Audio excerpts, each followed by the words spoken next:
दोस्तों, आप लोगों का शुभांशु भाई में स्वागत है। और हम आए हैं अभी मुसल्लपुर हाट में, जो सीटेट बीटेट की तैयारी करवाते हैं स्मार्ट करियर पॉइंट में, जो पटना के मशहूर टीचर हैं मनोज सर। और ये जाने माने टीचर जाने जाते हैं सीटेट बीटेट की तैयारी के लिए। तो हम सर से जानेंगे कि इस बार यदि सीटेट बीटेट की तैयारी जो कर रहे हैं और इस बार यदि 7वें चरण की शिक्षक बहाली में जो भी स्टूडेंट चुके, तो फिर उसे 8वें चरण में क्या सब चीज़ों का सामना करना पड़ेगा। और हम लोगों का जो 2 सितंबर को महाआंदोलन की घोषणा हुई है, उसमें सभी आदमी भारी मात्रा में यहाँ पटना पहुँचे, जिससे सरकार हम लोगों का मांग सुन सके। और 2 सितंबर के महाआंदोलन पे हमारे बीटेट संघ के प्रदेश अध्यक्ष सुधांशु जी से कुछ प्रश्न करना चाहेंगे कि आपकी तैयारी कैसी है। तो सुधांशु जी, आप इसके बारे में बताइए। सबसे पहले बहुत बहुत धन्यवाद आपका। हमारे साथ में जुड़े हुए थे शिव गुप्ता जी, बहुत बहुत आपका धन्यवाद मेरे तरफ से, जो कि आप अपना वक्त निकाल कर आए थे मेरे लिए। और साथ ही साथ जुड़े हुए तमाम दर्शक को भी हमारी तरफ से बहुत बहुत आभार, जो कि आप अपना कीमती वक्त निकाल कर इस सुधांशु वॉइस को देख रहे हैं। साथियों, आज सूचित करना है, जो 2 सितंबर की महाआंदोलन की तैयारी है वो काफी खास है। सभी छात्रों को इसमें आना चाहिए, क्योंकि मैं एक ही शब्द से शुरुआत करना चाहूंगा। जीत की खातिर बस जुनून चाहिए, जीत की खातिर बस जुनून चाहिए। जिसमें उबाल हो ऐसा खून चाहिए, जिसमें उबाल हो ऐसा खून चाहिए। ये आसमान भी आ जाएगा जमीन पर, ये आसमान भी आ जाएगा जमीन पर। बस इरादों में भी थोड़ा सा गूंज होनी चाहिए, इरादों में जीत की गूंज होनी चाहिए। तो मैं सभी अभ्यर्थियों से कहना चाहूंगा कि बस अपने इरादे को मजबूत कीजिए और इस बार के महाआंदोलन में कोई मत चूकिए, क्योंकि जो 2 सितंबर को जो बीटेट संघ का महाआंदोलन होने जा रहा है, ये आपके जीवन की आखिरी सवाल होगी कि आप क्या कर रहे हैं अपने जिंदगी में। आपके जिंदगी की यह समझिए तो अंतिम स्टोरी बनने वाली है कि या तो आप अपने भविष्य को बचाइए या तो फिर आप घर पे बैठिए। और मैं आप लोगों से यही कहना चाहूंगा कि जो भी अभ्यर्थी आप सीटेट बीटेट की तमाम तैयारी कर रहे हैं या फिर डीएलएड बीएड तमाम तरह के परीक्षा देकर भी और घर पर बैठते हैं, मैं उनसे रिक्वेस्ट करता हूं इस महाआंदोलन का हिस्सा बने, क्योंकि किसी भी सूरत में, किसी भी हालत में आंदोलन वह चीज होता है जो आपको जागने का गवाह देता है, जीते जागने का गवाह देता है कि आप जिंदा है, आपका जमीर जिंदा है। अगर आपका जमीर सच में जिंदा है तो आप 2 सितंबर को आएंगे। थैंक यू सुधांशु जी। और हमारा अगला प्रश्न रहेगा मनोज सर से। सर, 7th फेज के स्टूडेंटों के द्वारा जो स्टूडेंट जो 82 नंबर या 84 नंबर या 85 नंबर 90 या 100 से कम नंबर है, उनके द्वारा गुमराह किया जा रहा है कि आप 7th फेज की जो बहाली होने वाली है उसमें आप सपोर्ट कीजिए। और जो गांव में या सुदूर क्षेत्र में बैठे हुए हैं और जिनका 85 या 90 या 100 से कम नंबर है, तो उसके बारे में सर आप क्या कहना चाहेंगे कि क्या वो लोगों का 7वां फेज में बहाली हो पाएगा सर, जिनका नंबर 100 से कम है? सबसे पहले सुधांशु वॉइस में स्मार्ट करियर पॉइंट की ओर से मनोज सर का ढेर सारी शुभकामनाएं। और हमारे बीटेट के बालक लोग ढेर से आए हुए हैं, इन सारे बच्चों को भी हमारी तरफ से स्नेह प्रिय भरी हृदय से ढेर सारी शुभकामनाओं मैं इन सबको देता हूँ। और इनकी इच्छा पूरी हो, इसके लिए भी मैं बहुत बहुत धन्यवाद भी देता हूँ। पहला क्वेश्चन इनका ये है कि क्या सर कोई बालक अगर 100 नंबर से कम नंबर अगर सीटेट में लाए हुए हैं और अगर कोई नोटिफिकेशन अगर जारी कर दी जाती है बिहार सरकार तो क्या उस बालक को फाइनल सिलेक्शन हो पाएगा? तो मैं स्पष्ट बता देता हूँ प्यारे, 60-40 का रेशियो है ये। जो 100 से कम नंबर लाए हुए हैं बालक, वो तक भ्रमित ना हो, और कम से कम अभी दिसंबर वाले जो सीटेट में है, कम से कम एक बार तैयारी में लग जाए।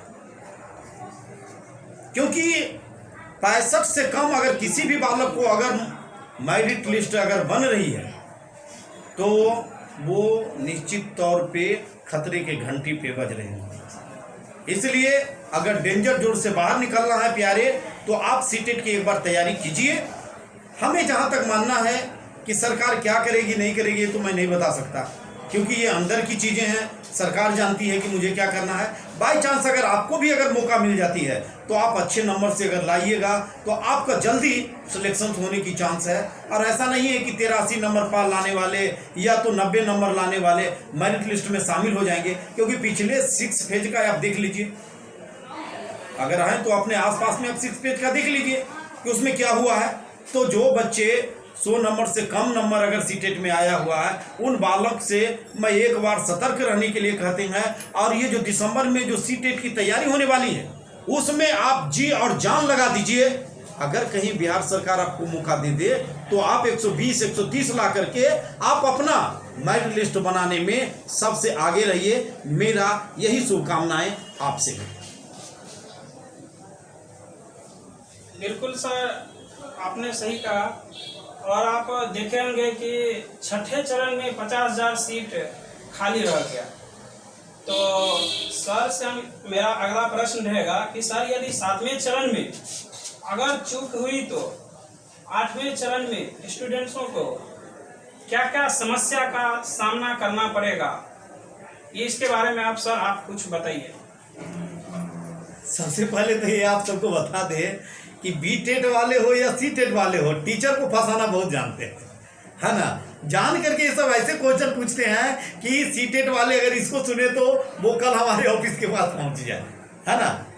देखिए, ये फ्यूचराइजेशन की बात है, ये भविष्य में क्या होगा नहीं जानते। लेकिन इतना तो स्पष्ट मैं बता देना चाहता हूं कि 6 फेज में एकेडमिक बेस मेरिट लिस्ट बना।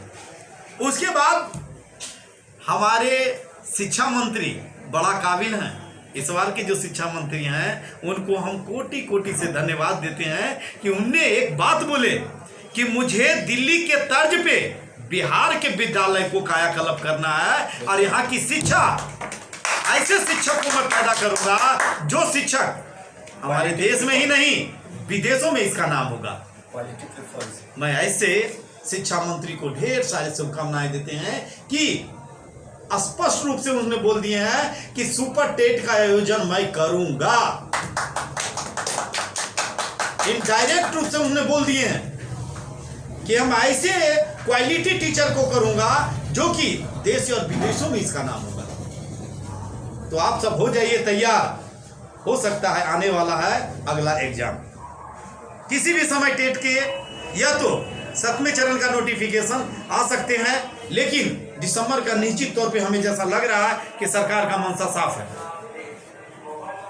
मंशा साफ है कि मुझे क्वालिटी वाले टीचर को लेना है, और जब क्वालिटी वाले टीचर को जब लेंगे, तो निश्चित तौर पे जिसे बिहार को शिक्षा की नगरी कही जाती थी, आज हमारे शिक्षा मंत्री का इन जो प्रवचन हमारे सामने आए हैं, जो उनका उद्देश्य आए हैं, उन उद्देश्यों को पूर्ति हो। मैं यही शिक्षा मंत्री जी से हाथ जोड़ करके विनती करते हैं कि जो भी शिक्षक को लीजिए, वह क्वालिटी वाले शिक्षक को लीजिए। मैं मानता हूं सीटेट पास बच्चे अच्छे हैं, लेकिन कुछ बच्चे उसमें भी इधर उधर से रहते हैं। इसलिए आपको अगर अच्छे शिक्षक की तैयारी, अच्छे शिक्षक चाहिए, तो एक बार कम से कम उसकी जांच आपको करनी चाहिए। ऐसा नहीं कि जो पिछले बार बहाल हुए हैं, डिग्री दिखाइए नौकरी पाइए, मुखिया जी बहाल कर देंगे, ये वाला आप काम कभी मत कीजिएगा, क्योंकि आप शिक्षा से जुड़े हुए हैं और आप एक प्रोफेसर, और हमें ही नहीं, हमारे पूरे बिहार वासियों को आपसे ढेर सारे उम्मीदें हैं कि कम से कम दिल्ली के तर्ज पर हमारे बिहार के भी विद्यालय को कायाकल्प कीजिए, ताकि यहाँ जो गरीब गुरबे हैं जो यहाँ झोपड़पट्टी में रहने वाले हैं उनके बच्चे भी हमारे सरकारी स्कूल से IAS बन सके। मैं यही कामना करता हूँ। बहुत बहुत धन्यवाद सर कि आपने ये बताने का कष्ट किया कि अगर 7वें चरण में आप लोग चुकते हैं तो 8वें चरण में आप लोग को क्या क्या समस्या का सामना करना पड़ेगा और आप किस किस कारण से छट सकते हैं। इसलिए दोस्तों सभी से आग्रह है कि 2 सितंबर को जो महा आंदोलन की घोषणा हुई है, अपने इस महा आंदोलन की घोषणा के लिए आप लोग चल पड़िए। 4 से 5 लाख स्टूडेंट जो है बिहार के सभी स्टूडेंट आइए, जिससे सरकार को हम लोगों की भी ये नजर आए कि ये लोगों का भी इतना भीड़ है। जब 7th फेज वाले 50-55 हज़ार है तो इतना भीड़ वो दिखा सकता है। तो हम लोग तो 4 से 5 लाख स्टूडेंट है। बस सरकार के नज़र में ये होना चाहिए कि ये लोग 4 से 5 लाख स्टूडेंट है और आप लोग इस भीड़ को दिखाने का कष्ट करें। और हम सभी से आशा करते हैं कि आप लोग जो 2 सितंबर के महा आंदोलन की घोषणा हुई है उस आंदोलन में आइए और आगे जब जब महा आंदोलन की आवश्यकता पड़ी घोषणा करने की तो उसमें महा आंदोलन की घोषणा की जाएगी। तो सभी लोग आगे भी आइएगा और 2 सितंबर को अपने जी जान लगा दीजिए। आइए सभी आदमी, क्योंकि इस बार चूंकि तो फिर ये समझिए कि 8वें चरण शिक्षक बहाली में जो है क्या क्या सामना करना पड़ेगा वो तो सर बताइए दिए हैं। और इस बार के जो शिक्षा मंत्री है तो फिर आप लोग बयान सुनिए रहे हैं कि शिक्षा मंत्री का किस किस तरह का बयान आ रहा है। तो हमारा एक अगला क्वेश्चन रहेगा अध्यक्ष महोदय आपसे कि आप बताएं कि जो नए सत्र 2022 तक के जो उत्तीर्ण विद्यार्थी हैं उन्हें इस महा आंदोलन का हिस्सा बनना चाहिए तो कैसे बनना चाहिए, आप इस संबंध में अपना वक्तव्य दीजिए। बहुत ही अच्छा क्वेश्चन किया आपने शिव जी। बहुत ही अच्छा क्वेश्चन आपका है कि क्या जो नए सत्र के विद्यार्थी हैं 2020-22 सत्र के विद्यार्थी जो हैं क्या उन्हें इस महाआंदोलन का हिस्सा बनना चाहिए या नहीं। तो मैं यही कहूँगा कि यूं ही नहीं मिलती राहों की मंजिल, यूं ही नहीं मिलती राहों की मंजिल। एक जुनून सा दिल में जगाना पड़ता है, एक जुनून सा दिल में जगाना पड़ता है। मैंने पूछा चिड़िया से, मैंने पूछा चिड़िया से कि कैसे बनाया आशियाना। मैंने पूछा चिड़िया से कि कैसे बनाया आशियाना। वो बोली कि भरनी पड़ती है उड़ान बार बार, तिनका तिनका उठाना होता है। यही का नाम है सक्सेस, इसी का नाम है सक्सेस। तो हम लोग बार बार ये आंदोलन किए, हम लोग उसके बाद महाआंदोलन रखे। तो हर बार ये जो करने का काम कर रहे हैं, बार बार अपने सक्सेस को पाने के लिए जो हम लोग संघर्ष कर रहे हैं, इस संघर्ष के मुहिम में सभी लोग का साथ आना आवश्यक है। क्योंकि मैं आपको बता दूं कि जो 20-22 सत्र के विद्यार्थी हैं सबसे ज्यादा फायदेमंद उन्हीं के लिए है। नए सत्र के जो विद्यार्थी हैं कभी सोच के देखिए कि आपके सत्र के विद्यार्थी के लिए कितना खुशी की बात है कि सही समय पर मांग हो रही है इस चीज का। जो लोग इतने दिन से बैठे उनसे पूछ कर देखिए, उनका हालात पूछिए, या फिर अपने पर एक बार बिताकर यह सोचिए कि मेरा अगर जो 27 में नौकरी हो, 28 में नौकरी हो, ट्रेनिंग आज हो और 29 में जाकर नौकरी हो, 30 में नौकरी हो, तब कैसा आपके गुजरेगा। अगर ये भावना आपके दिल में आता है तो एक बार हमारे महाआंदोलन में, इस महाआंदोलन का हिस्सा नए सत्र के भी विद्यार्थी बने। क्योंकि अब तो सुप्रीम कोर्ट के द्वारा भी इस बात का क्लियरेंस कर दिया गया है कि टीटी के कॉलेज जो कॉलेज में एडमिशन भी ले लिए वो टीटी ऑलरेडी एलिजिबल है। तो आपको कोई घबराने की आवश्यकता नहीं है कि 20 से 22 सत्र तक और ऑलरेडी जो 22 का वित्तीय वर्ष तक जो सीट लिया गया है, तो मेरा यही मांग है कि 22 तक के जो प्रशिक्षित अभ्यर्थी हैं वो इसमें साथ दे, उनका सहयोग हो और ये महाआंदोलन बहुत आगे जाए, ये इस एक सफलता का द्योतक बने। इसी शब्दों के साथ मैं अपने वाणी को विराम देता हूँ। धन्यवाद। जो भी देख रहे थे वीडियो, मैं आपसे यही कहूँगा कि आप लोग भारी से भारी संख्या में पहुँचे पटना, ताकि 2 तारीख को जो 2 सितंबर को महाआंदोलन हो रही है, इसमें पटना की धरती आपको पुकार रही है। धन्यवाद। दोस्तों, आपने भी हमारे प्रदेश अध्यक्ष से सुन लिया होगा कि 20-22 तक के जो उत्तीर्ण विद्यार्थी हैं वो यदि आप इस आंदोलन का हिस्सा बनेंगे तो आपको यदि बीटेक का मौका मिलेगा, आपको करंट में यदि जॉब हो जाएगा तो समझिए कि आपके लिए कितनी खुशी होगी। और हमारे स्टूडेंट 4 से 5 लाख स्टूडेंट के मन में जो सस्पेंस था उनको क्लियरेंस करने का काम जो मनोज सर किए, उनके हम बहुत बहुत दिल से आभार करते हैं सर आपके लिए। और हमारा अगला प्रश्न रहेगा हमारे बीटेक संघ के मीडिया प्रभारी कृष्ण कुमार जी से। हम आपसे यही क्वेश्चन करना चाहेंगे कि 2 सितंबर को महाआंदोलन की जो घोषणा हुई है, उस महाआंदोलन के बारे में आप हमारे बीटेक संघ के जितने भी 4 से 5 लाख स्टूडेंट है उसके बारे में आप 2 सितंबर के महाआंदोलन पर आप क्या चाहेंगे? जैसे कि हमारे अध्यक्ष महोदय बोलिए दिए हैं कि 2 तारीख को महाआंदोलन का धरना का ऐलान किया गया है, तो आप लोग भारी से भारी संख्या में पटना में पहुंचिए और जितने भी बीटेड के भाई बहन सुन रहे हैं इस चैनल के माध्यम से, 4 से 5 लाख बिहार में बीटेड से वंचित है जो कि विगत 5 वर्षों से नहीं हुआ है। तो इसीलिए 2 तारीख को आप लोगों को पटना की धरती पुकार रही है। आप लोग भारी से भारी संख्या में आइए और सरकार को बता दीजिए कि दबाव क्या चीज़ होती है। जब 7वां चरण वाला दबाव बनाने से लेगा तो हम लोग भी दबाव बनाएंगे। इसलिए आप लोग 2 तारीख को भारी से भारी संख्या में पहुंचिए। बीटेड होगा, 100% होगा। जब तक तोड़ेंगे नहीं तब तक छोड़ेंगे नहीं। धन्यवाद।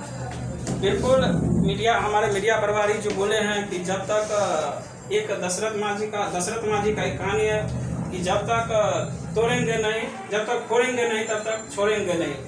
हम लोग जब आधा रास्ता नदी, जब हम एक पोखरी जो होता है तो सर तुम्हें जब आधा रास्ता हम लोग आ चुके हैं, सफलता का आधा रास्ता हम आ चुके हैं, तो फिर जब मुड़ेंगे हम पीछे तो फिर आधा रास्ता हम लोग को तय करना पड़ेगा। इसलिए आधा रास्ता हम तय करके फिर हम अपनी सफलता की ओर पहुंच जाएंगे।